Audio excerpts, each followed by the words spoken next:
लेकिन आज सबसे पहले हम आपको आम आदमी पार्टी द्वारा जारी किया गया एक पोस्टर दिखाना चाहते हैं जिसमें लिखा है कि जेल की सलाखें तोड़कर बब्बर शेर आ रहा है। इसकी एक कॉपी मैं भी लेकर आया हूं, मैं भी आपको दिखाता हूं। तो जेल की सलाखें तोड़कर बब्बर शेर आ रहा है। जमानत लेकर नहीं आ रहा, बेल लेकर नहीं आ रहा, सलाखें तोड़कर बब्बर शेर आ रहा है। आप देख लीजिए इस पोस्टर को, बड़ी स्क्रीन पर आप देख सकते हैं। और एक और पोस्टर है जो मैं आपके लिए लेकर आया हूं। देखिए, एक तो ये है जो मेरे हाथ में है, जो अभी आपने देखा। एक और पोस्टर है आम आदमी पार्टी का, ये देखिए।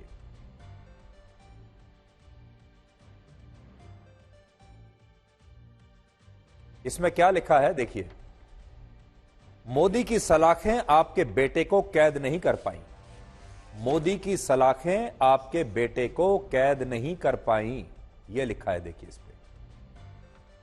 बधाई दिल्ली, आपके सीएम केजरीवाल को जमानत मिल गई है।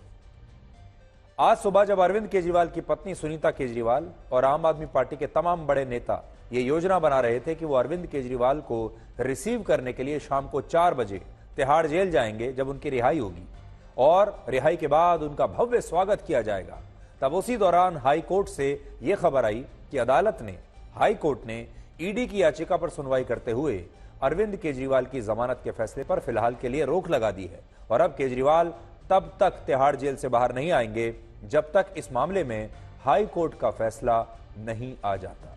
लेकिन बड़ी बात यह है कि इस कानूनी मामले को किस तरह पेश किया जा रहा है। एक पोस्टर में लिखते हैं, मोदी की सलाखें आपके बेटे को कैद नहीं कर पाई, और दूसरे में लिखा है, जेल की सलाखें तोड़कर बब्बर शेर आ रहा है। लेकिन इसके बाद अब आम आदमी पार्टी को ये दोनों ही पोस्टर वापस उतारने पड़ेंगे और थोड़े दिन के लिए इन्हें किसी गोदाम में रखना पड़ेगा, क्योंकि जब तक केजरीवाल बाहर नहीं आते तब तक ऐसे पोस्टर का अब कोई मतलब नहीं रहा। इस खबर के बाद आम आदमी पार्टी के दफ्तर और मुख्यमंत्री आवास पर अरविंद केजरीवाल के स्वागत की जबरदस्त जो तैयारियां चल रही थी उन पर रोक लगा दी गई। जश्न का माहौल टेंशन के माहौल में बदल गया, और आम आदमी पार्टी के जो नेता कल रात तक भारत की न्यायिक व्यवस्था की जमकर तारीफ कर रहे थे, कल रात तक कह रहे थे कि यह तो लोकतंत्र की जीत है, वही नेता आज भारत की अदालतों की आलोचना करने लगे और कहने लगे कि हाई कोर्ट अरविंद केजरीवाल के साथ ऐसा कैसे कर सकता है। केजरीवाल की पत्नी सुनीता केजरीवाल ने तो यह कहा कि देश में तानाशाही इतनी बढ़ गई है कि अब एक मुख्यमंत्री के साथ खतरनाक आतंकवादी जैसा व्यवहार हो रहा है, और इस सब के पीछे सरकार है।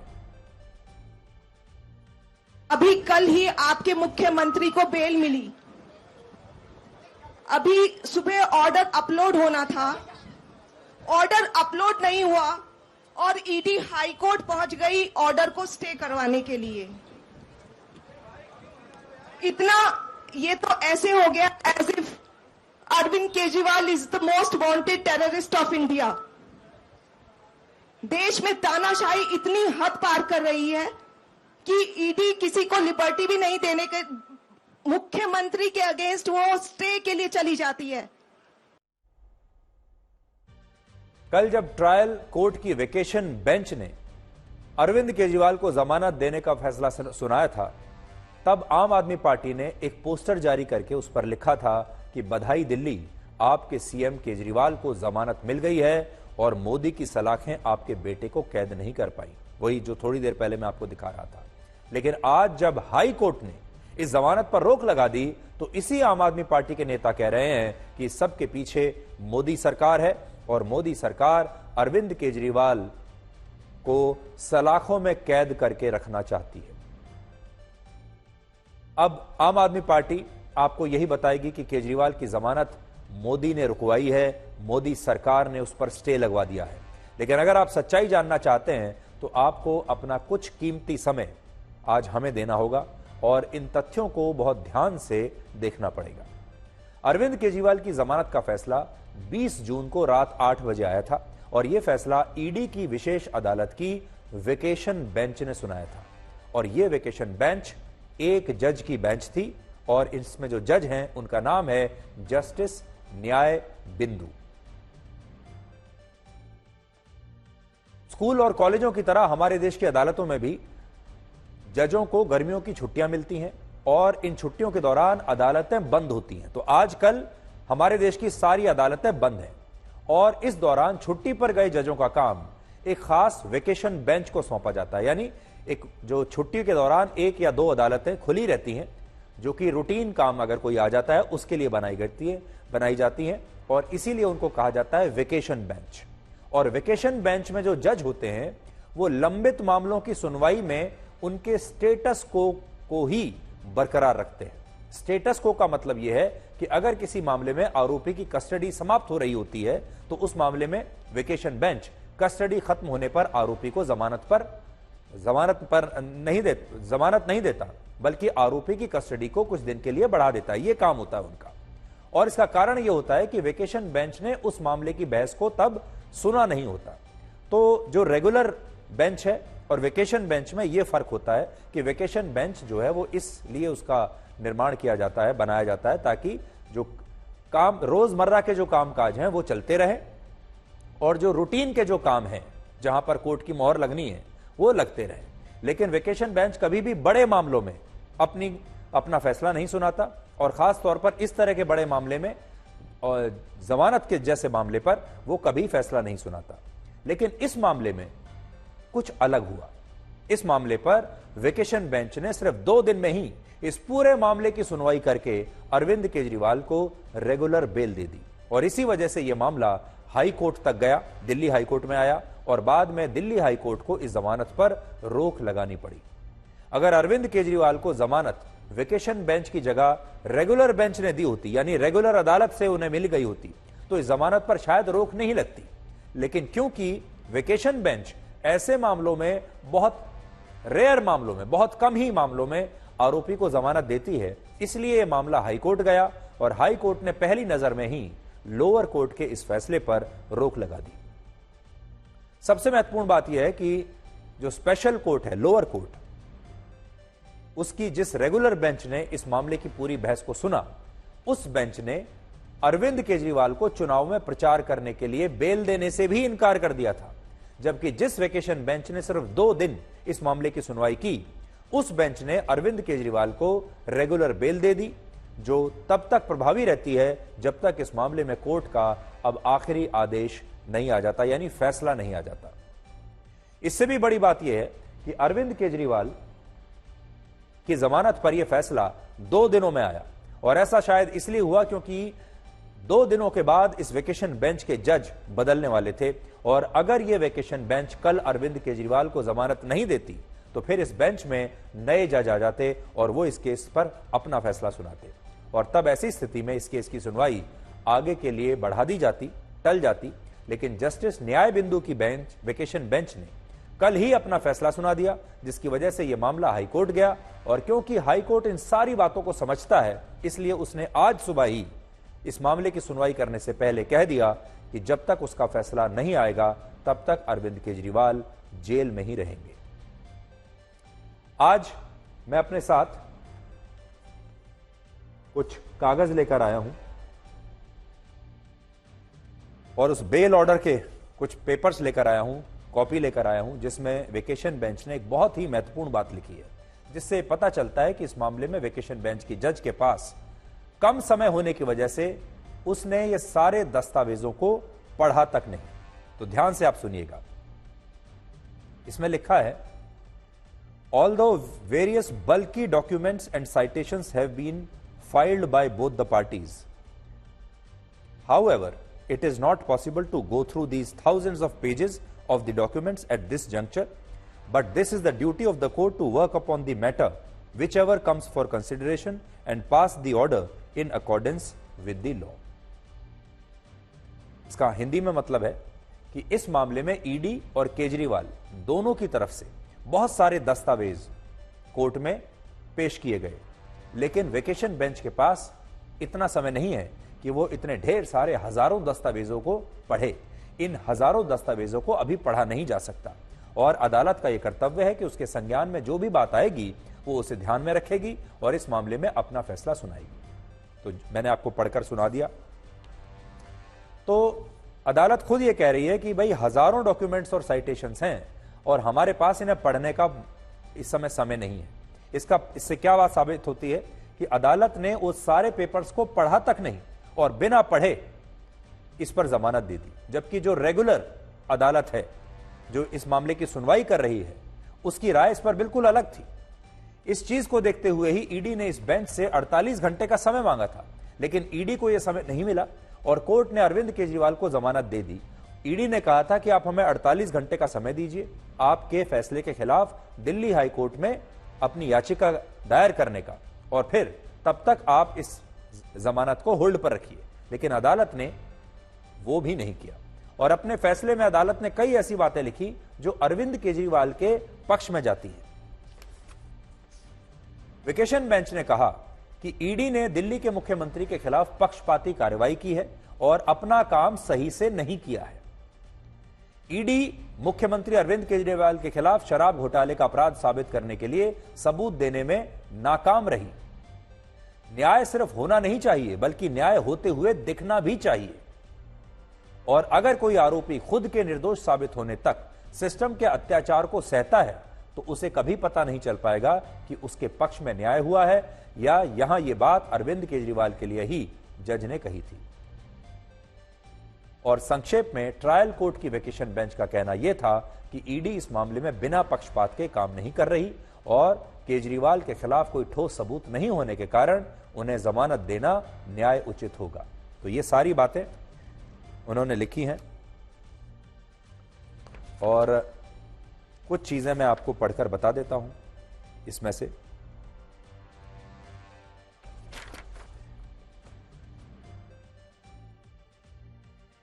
तो कह रहे हैं कि interestingly both the parties have relied upon observations of honourable court, जिसमें वो सेक्शन 45 ऑफ पीएमएलए की बात कर रहे हैं। In view of the about discussion and on the primary facie basis the guilt of the accused is yet to be established.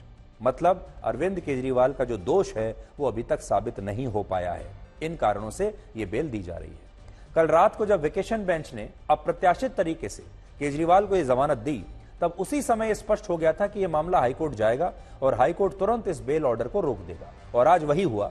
High court ने 5 घंटे की सुनवाई के बाद अपना फैसला सुरक्षित रख लिया और कहा कि अब अगले हफ्ते जब इस मामले पर फैसला आएगा तब यह तय होगा कि केजरीवाल को दी गई जमानत बरकरार रहेगी या फिर इसे रद्द कर दिया जाएगा। और तभी से आम आदमी पार्टी अदालत के इस फैसले को लेकर सवाल उठा रही है। जबकि कल जब ट्रायल कोर्ट का वेकेशन बेंच का जो फैसला आया था तब पंजाब के मुख्यमंत्री भगवंत मान ने कहा था अदालत पर भरोसा है और यह सत्य की जीत है। जबकि आम आदमी पार्टी और राघव चड्ढा जैसे नेता भी कल तक हमारे देश की अदालतों का धन्यवाद दे रहे थे, लेकिन आज वो इसी देश की एक हाई कोर्ट के फैसले पर सवाल उठा रहे हैं और कह रहे हैं कि ये ठीक नहीं हुआ।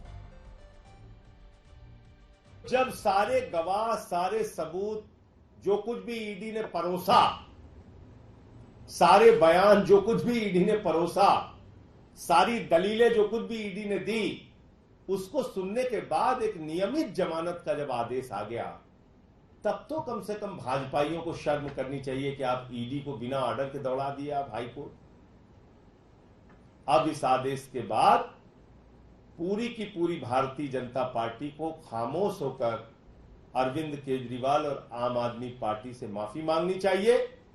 जिस आनन फानन में लोअर कोर्ट से जमानत होने के बाद हाई कोर्ट ने बिना जजमेंट के रोक लगाई, फिर सुनने के बाद रोक दिया कि अभी रिहाई ना हो, वो तमाम कहानियां अपने आप में कह रहा है कि एक मुख्यमंत्री अगर जमानत पे आ जाता तो कहीं भाग नहीं रहा था।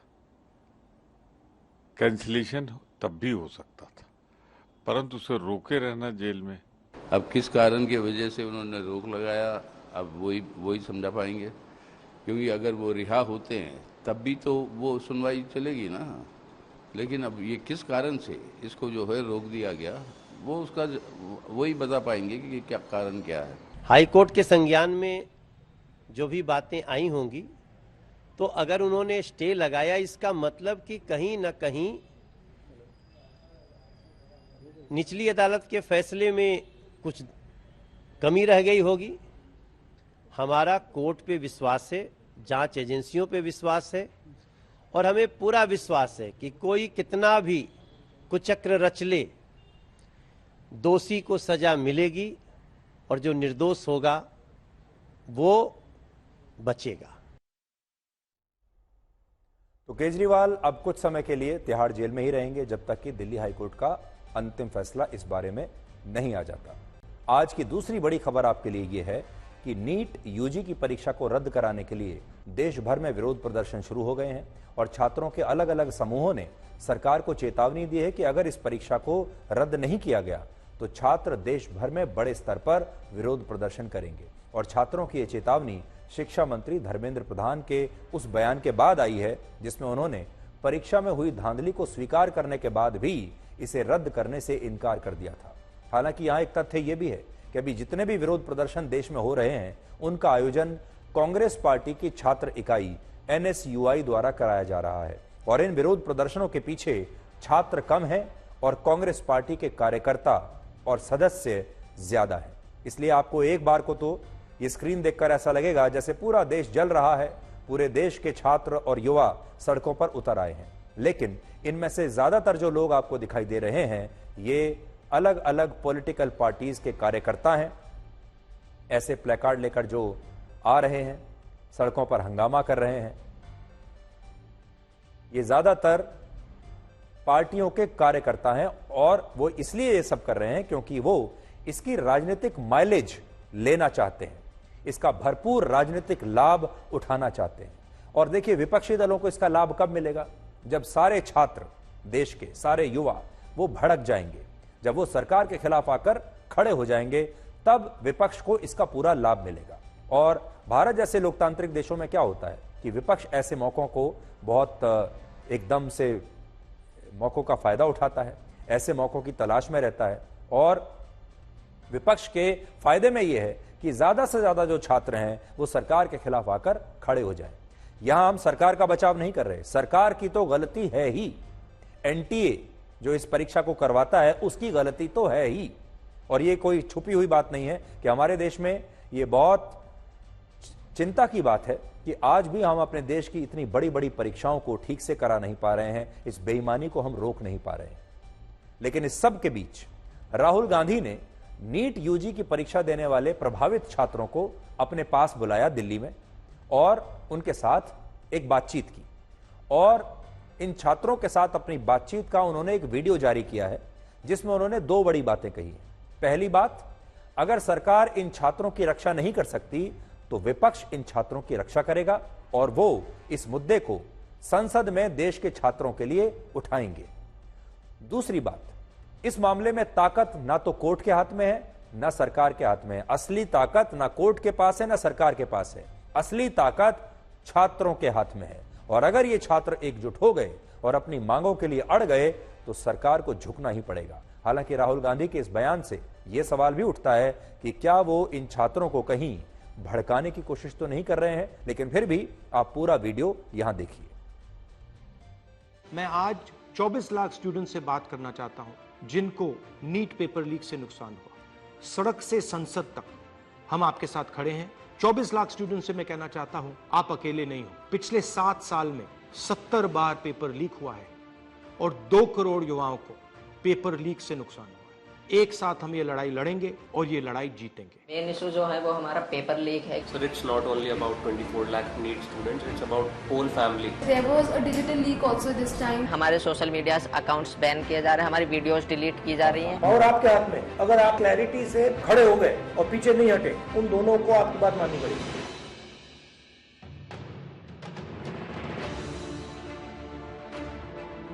So we all have come here to talk about NEET exam. We all gave NEET 2024 exam.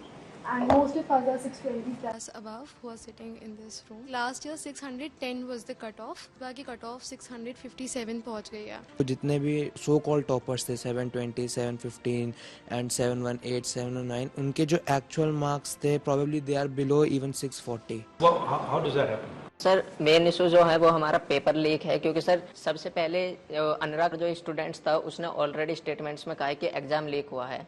Sir exam leak हुआ है उसने ऑलरेडी प्रूवन किया हुआ है और हम शिक्षा मंत्री श्री धर्मेंद्र प्रधान जी से मिले थे उन्होंने स्टार्टिंग में कहा था कि एनटीए में कोई ऐसा कुछ गड़बड़ी नहीं हुई है, और जहां पर 2 सेंटर्स पर ये चीज़ देखी गई है उनको हम अभी वहां पर जांच की जाएगी, और हमने मांगे रखी थी कि रीनीट होना चाहिए और सीबीआई जांच होनी चाहिए।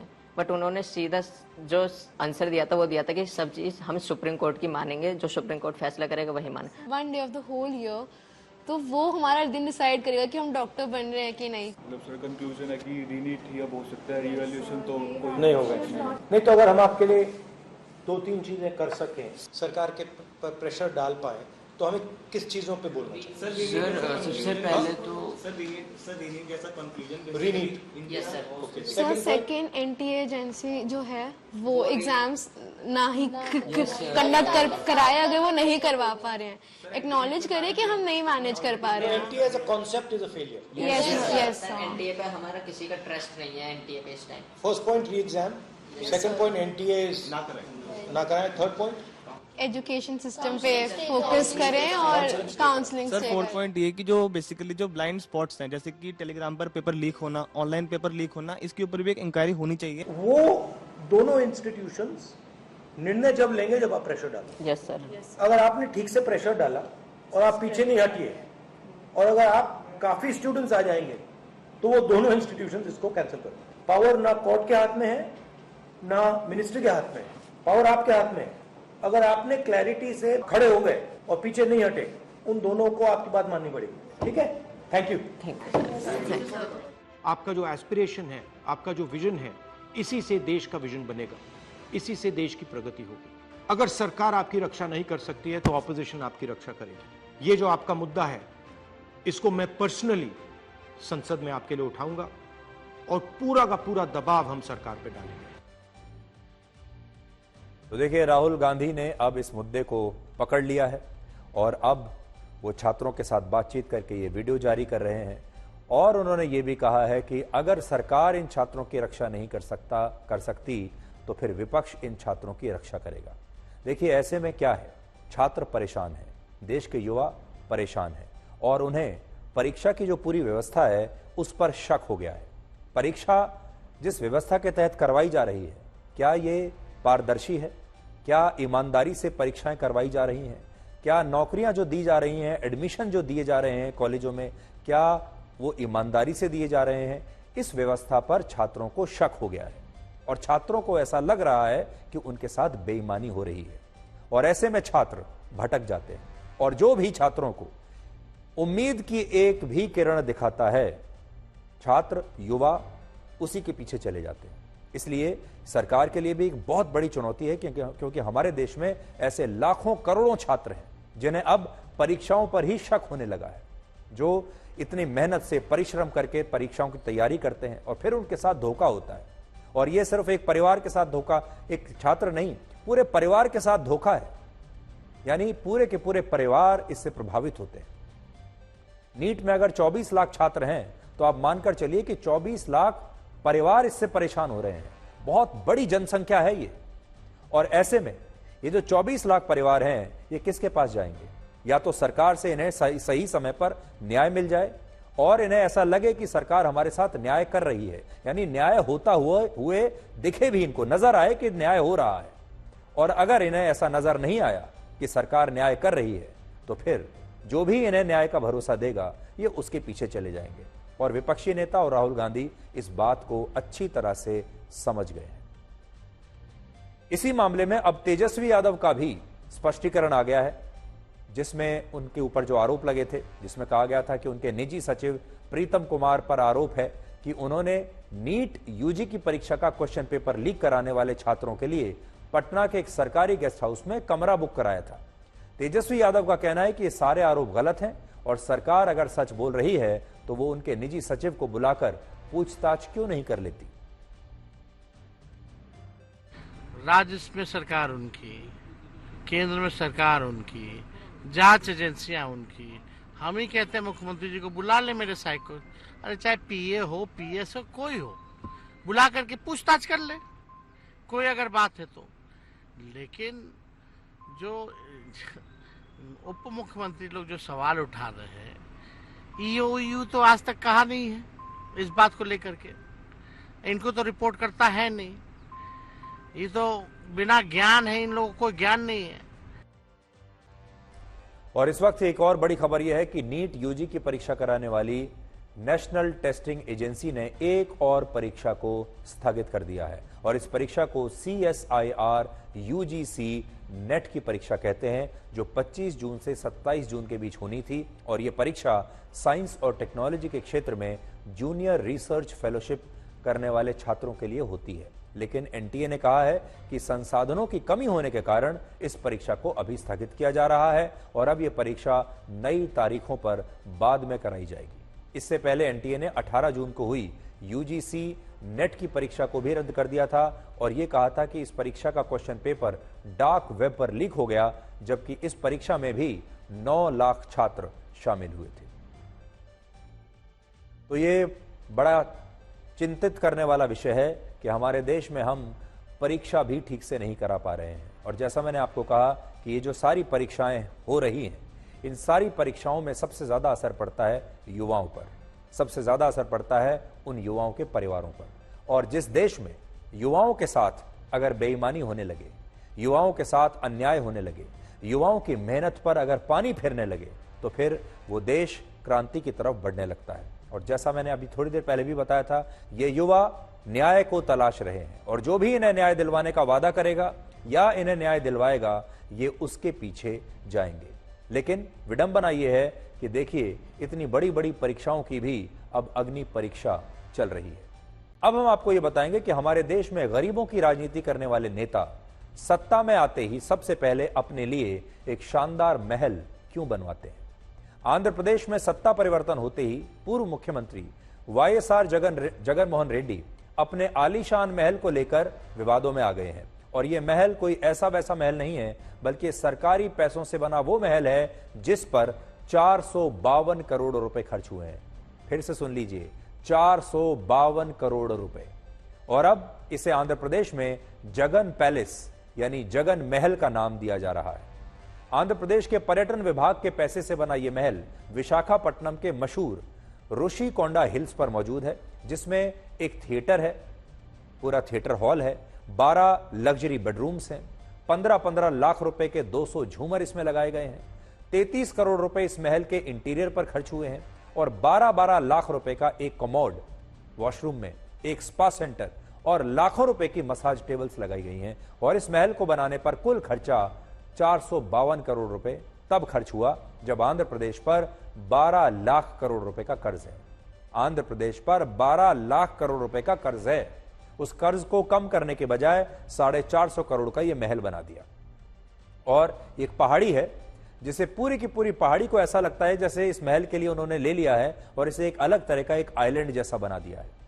आरोप है कि पर्यटन विभाग के बजट से इस महल को पूर्व मुख्यमंत्री YSR जगनमोहन रेड्डी के लिए बनाया गया था, लेकिन वो चुनाव हार गए और उनके चुनाव हारते ही इस महल का सच सबके सामने आ गया। और उनकी किस्मत देखिए कि वो इस महल का आनंद ही नहीं ले पाए। इससे पहले कि वो इस महल का पूरा मजा लेते, इसमें रुकते, रहते, इसका आनंद लेते, उससे पहले ही वो चुनाव में हार गए, क्योंकि जनता ने उनके साथ न्याय कर दिया।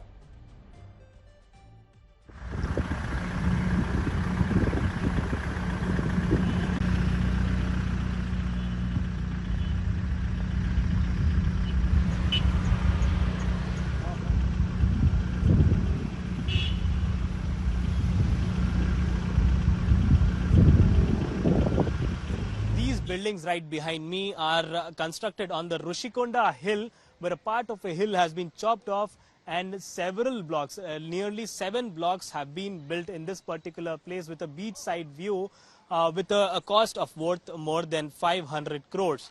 Now every amenity that has been provided here is said to be super luxury, from a bathtub worth more than 40 lakhs to massage tables and other amenities that have been provided in these 7 blocks that have been constructed over a hill in Rushikonda.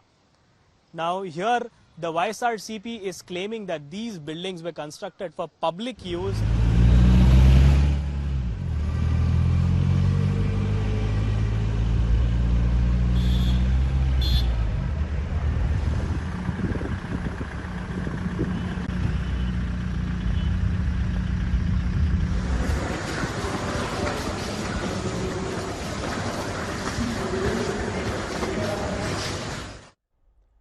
हमारे देश में गरीबों की राजनीति करने वाले नेता अक्सर सत्ता में आते ही सबसे पहले अपने लिए एक ऐसा ही शानदार महल बनवाते हैं, और जगन मोहन रेड्डी अकेले नहीं हैं। आपको याद होगा अरविंद केजरीवाल ने भी अपने सरकारी बंगले को एक बहुत भव्य महल बनाने के लिए उस पर 53 करोड़ रुपए सरकार के बजट से खर्च किए थे। ये केजरीवाल का महल है, जबकि और भी बहुत सारे मुख्यमंत्री हैं जिन्होंने ये काम किए हैं। जरा बड़ी स्क्रीन पर मैं आपको दिखाता हूं, देखिए ये केजरीवाल का महल है।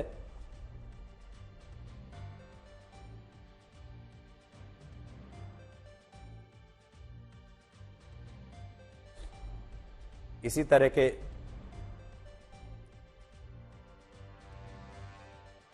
के जो आरोप हैं वो और भी कई मुख्यमंत्रियों पर लग चुके हैं। उत्तर प्रदेश में अखिलेश यादव पर यह आरोप लगा था, मायावती जब उत्तर प्रदेश की मुख्यमंत्री थी तब उन पर भी आरोप लगा था, क्योंकि उन्होंने अपने एक निजी बंगले को महल जैसा बनाने के लिए सरकारी खजाने से करोड़ों रुपए खर्च कर दिए थे। और ये लिस्ट बहुत लंबी है। यहां बात सिर्फ मुख्यमंत्रियों की नहीं, बल्कि मंत्री, विधायक और सांसद भी अपने अपने बंगलों को महल जैसा बनाने के लिए ऐसा करते रहे हैं। लेकिन जिस जनता के वोट से ये नेता अपने लिए महल बनवाते हैं, उस जनता को सिर्फ हेल यानी नरक ही मिलता है। यानी जनता वोट देती है और नेता उस वोट के बल पर महल बना लेते हैं, और जनता को उसके बदले में महल नहीं बल्कि हेल मिलता है। सो एक तरफ हेल है और दूसरी तरफ महल है। तो जिन लोगों ने जगन मोहन रेड्डी को वोट दिया वो आज भी हेल में ही हैं, और जगन मोहन रेड्डी ने इतना बड़ा महल बना लिया। आज अंतर्राष्ट्रीय योग दिवस है, और इस मौके पर हम आपको योग करने वाले और जिम जाने वाले लोगों का एक तुलनात्मक विश्लेषण दिखाएंगे। आपके दिमाग में भी कई बार ये ख्याल जरूर आता होगा कि जिम जाना ज्यादा बेहतर है या योग करना ज्यादा बेहतर है। और हमारे देश के जो युवा हैं खास तौर पर, वो आज भी जिम जाना ज्यादा पसंद करते हैं। उनको लगता है कि फिटनेस के लिए, बॉडी बनाने के लिए, अपनी बॉडी को और ज्यादा सुंदर बनाने के लिए जिम जाना बेहतर होता है। इसलिए आज एक तुलना करते हैं कि योग बेहतर है या जिम बेहतर है। लेकिन उससे पहले यह देखिए कि आज पहली बार प्रधानमंत्री मोदी ने श्रीनगर में अंतर्राष्ट्रीय योग दिवस पर हजारों लोगों के साथ योग किया। और श्रीनगर से आई ये तस्वीरें आज पाकिस्तान को बहुत चुभी होंगी, क्योंकि देखिए कश्मीर में योग हो रहा है, क्योंकि पाकिस्तान ने अंतर्राष्ट्रीय योग दिवस को मनाने का शुरू से ही विरोध किया है।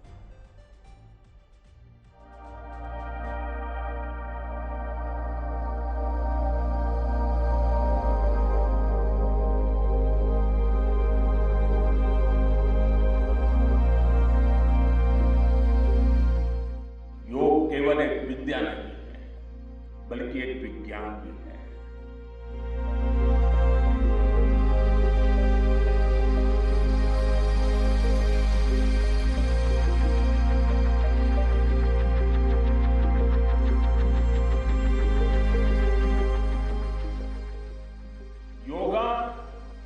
Self and society.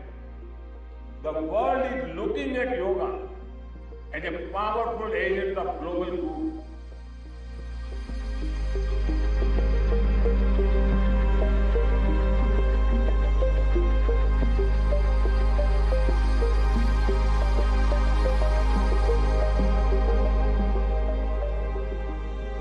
योग जीवन से जब जुड़ता है, एक सहज क्रिया बन जाता है।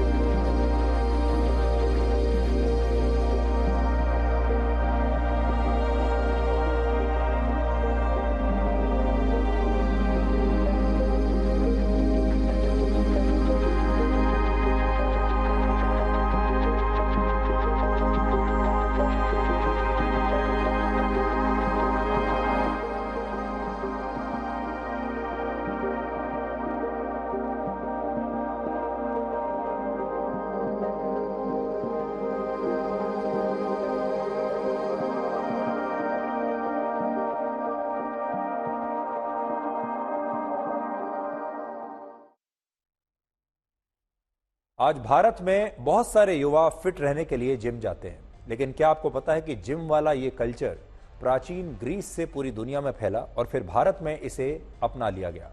जबकि भारत कभी भी जिम जाने वाला देश था ही नहीं। ये जो जिम का जो पूरा कॉन्सेप्ट है, ये हमारे संस्कृति में, संस्कारों में, हमारे देश में था ही नहीं। भारत तो योग में विश्वास करने वाला देश था और योग की यह संस्कृति हमें हजारों वर्षों पहले मिली थी। लेकिन धीरे धीरे भारत के लोग योग की संस्कृति को भूलते चले गए और ऐसा कलयुग आया कि अब इंसान पसीना बहाने के लिए एयर कंडीशन्ड जिम में एक्सरसाइज करने के लिए जाता है पैसा देकर। और आज बहुत सारे लोगों के मन में एक गलतफहमी भी है कि जिम की तुलना में योग करना ज्यादा फायदेमंद नहीं है, क्योंकि योग बड़ा आसान है। योग करने पर शरीर पर उतना जोर नहीं आता जितना जिम जाने पर आता है, जो कि यह धारणा गलत है। अब ध्यान से सुनिएगा। सूर्य नमस्कार योग के सबसे चर्चित आसनों में से एक है, क्योंकि इसमें 12 अलग अलग तरह के आसन एक साथ किए जाते हैं। और आपको जानकर आश्चर्य होगा कि 25 मिनट तक सूर्य नमस्कार करने से 300 कैलोरीज बर्न होती हैं। 25 मिनट तक सूर्य नमस्कार से 300 कैलोरीज बर्न होती हैं, जबकि 30 मिनट तक किसी जिम में ट्रेडमिल पर दौड़ने से 290 कैलोरीज बर्न होती हैं, 290 के आसपास। इसी तरह प्रतिदिन सिर्फ 5 मिनट फलकासन करने से 50 कैलोरीज बर्न होती है, जबकि जिम में 10 मिनट वेट लिफ्टिंग करने से सिर्फ 35 कैलोरीज बर्न होती है। 15-15 सेकंड के 5 भागों में चक्रासन करने से 100 कैलोरीज बर्न होती है, जबकि जिम में 5 मिनट तक पुशअप्स करने से 35 कैलोरीज बर्न होती है।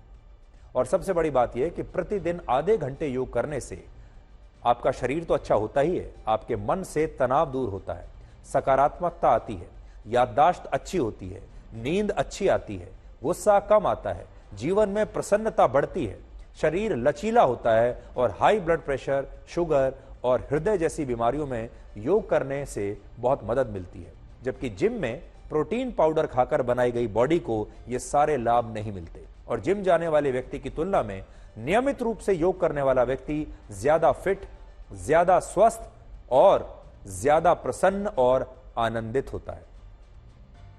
मशहूर footballer Cristiano Ronaldo, Hollywood actor और iron man Robert Downey junior, pop singer Beyonce, pop singer Lady Gaga और यहां तक कि कनाडा के प्रधानमंत्री जस्टिन ट्रूडो, ब्रिटेन के पूर्व प्रधानमंत्री डेविड कैमरून, अमेरिका की उपराष्ट्रपति कमला हैरिस और माइक्रोसॉफ्ट के को फाउंडर बिल गेट्स भी योग करते हैं। लेकिन हमारे देश के बहुत सारे लोग योग के महत्व को अब भूलते जा रहे हैं।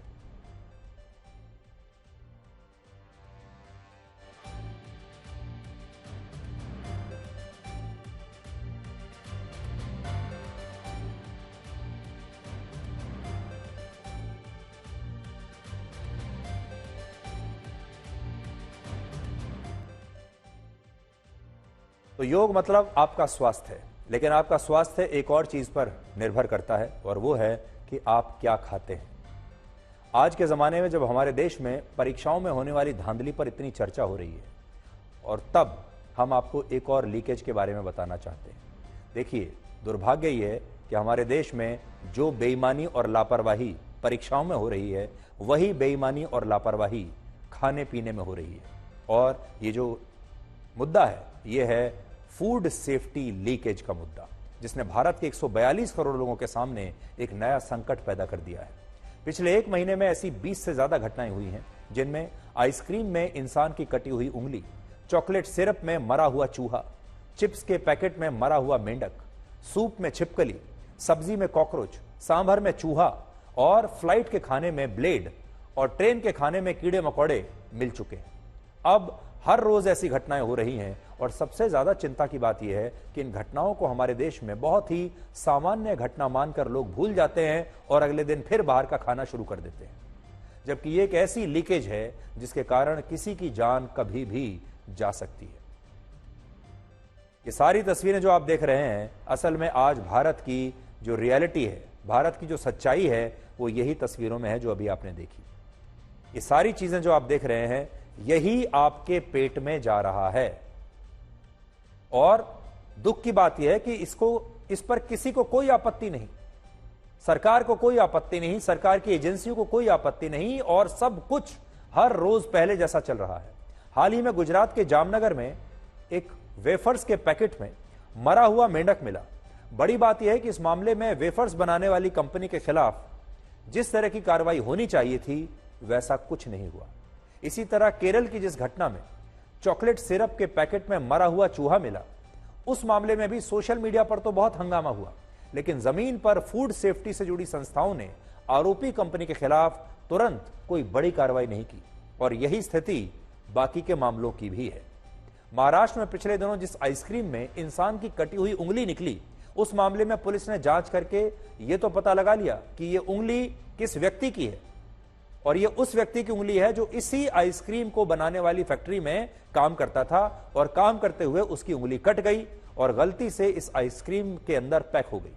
लेकिन इस मामले में पुलिस को आरोपी कंपनी की लापरवाही के खिलाफ जिस तरह से कड़े कदम उठाने चाहिए थे वैसा एक्शन नहीं हुआ। और यहां बात इन सिर्फ कुछ घटनाओं की नहीं है।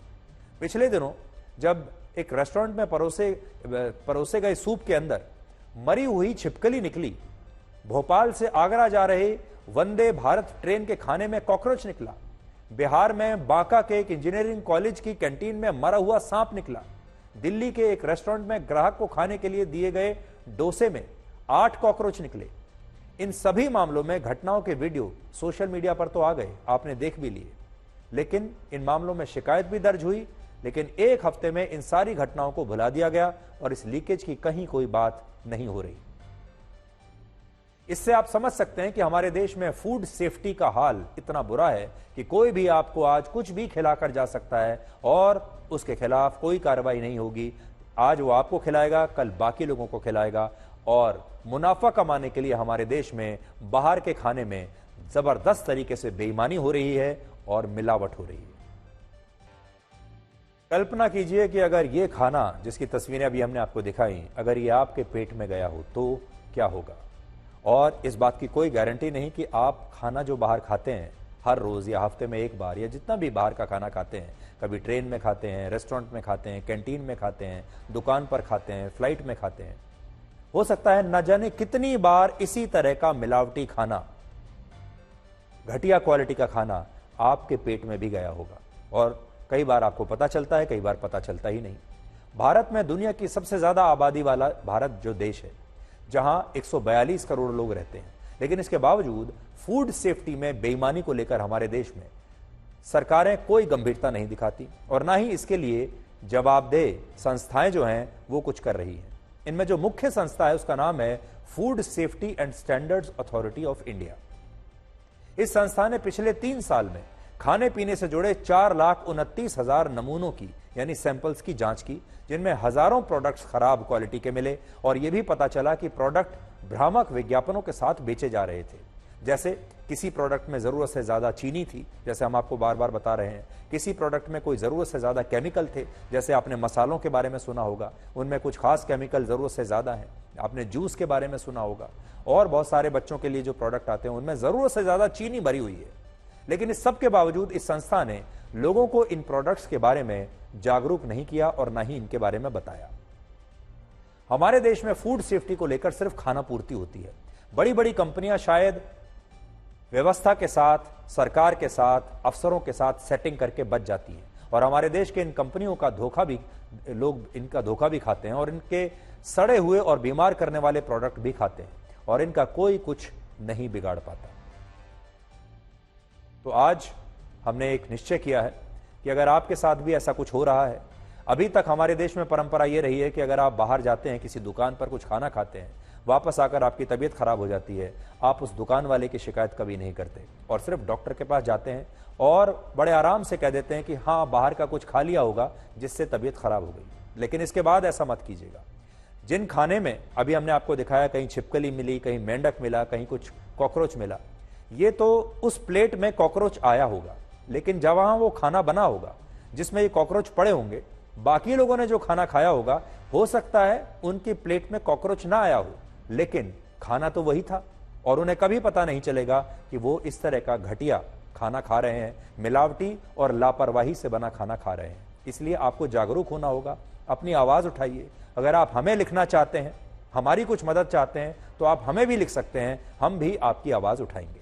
मैं पर आते ही अभिमान शुरू हो जाता है और मैं से हम पर आते ही परिणाम शुरू हो जाता है।